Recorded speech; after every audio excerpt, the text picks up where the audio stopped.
हाय सांग मैंने जय जगन्नाथ। तो आज आम करवा बंधाकोबी भजा। तो चलो देखिए पूरा प्रोसेस। तो मु प्रथम नहीं गोटे बंधाकोबी।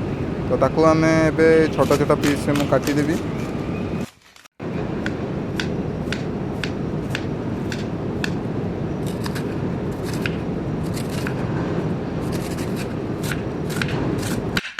ताकू छोट छोट पीस रे काटिकी गोटे जगार रखी।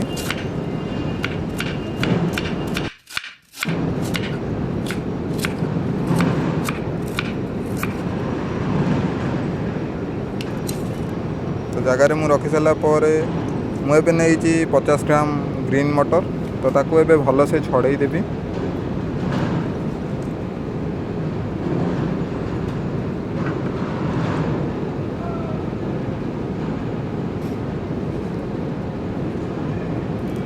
तो देखो भल से मुझे छड़े दूँ। तो छड़ेकिना आपको साइड रखीदेला दुईटा मुझे बड़ आलू। तो ताकू ए भल से चुपा छड़े देवी। चुपा छड़ेकिना ताकू छोट छोट पीस रे काटिदेवी।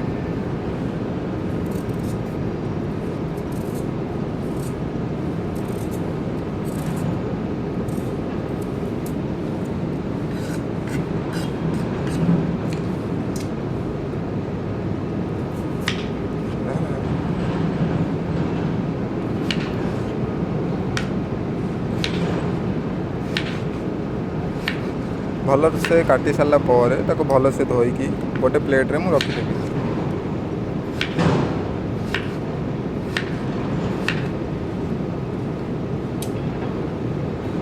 तो देखो ए 50 ग्राम ग्रीन मटर, दुईटा आलू, गोटे टमाटो, गोटे पियाज नहीं।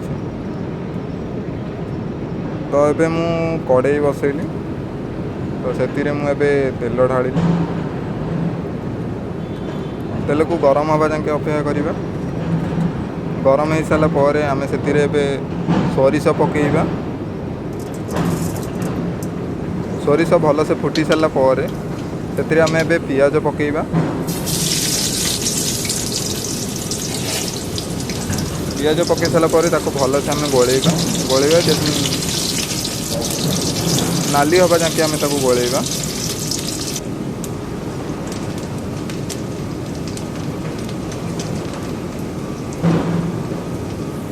देखो पियाज ए टिके नाली ही आसला। एबे से आम ग्रीन मटर ऐड करवा।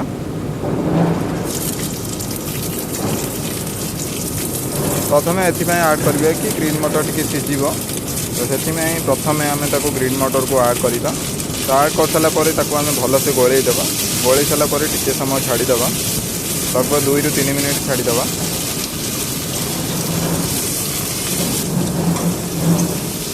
तो 2 ରୁ 3 मिनिट गलापर एबे से आम कोबी को ऐड करवा।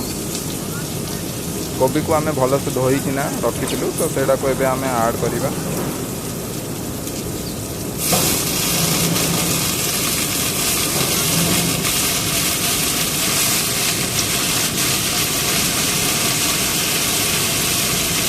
कोबी को ऐड कर सारापर आम से आलू ऐड करवा।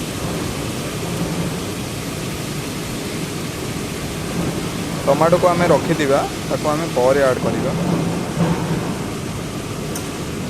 ताको आम गोलैदेवा। गोलै सारापर आम से मसला ऐड करवा। तो प्रथम मु जीरा गुंड देइछि। तापर स्वाद अनुसार लुण देइछि। तापर मु हलदी देइछि।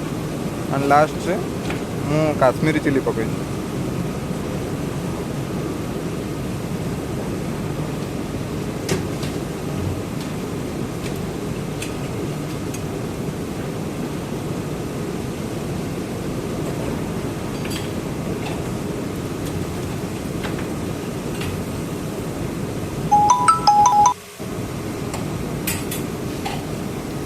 ऐड कर सारापर आम भल से गोलैदे।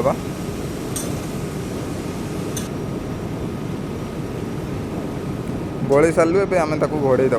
तो घोड़े सारापर किसी समय सीझीगला आम से टमाटो ऐड करवा। ऐड करना छाड़ीदे। तो आम देख 15 ରୁ 20 मिनिट छाड़ी सारापर एबे आमर देख भजा होना रेडी हो गलानी। तो आम ये भजा होना रेडी हो गला।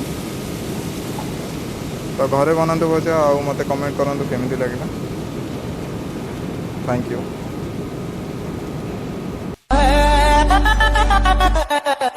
देखो ना जुल्फों से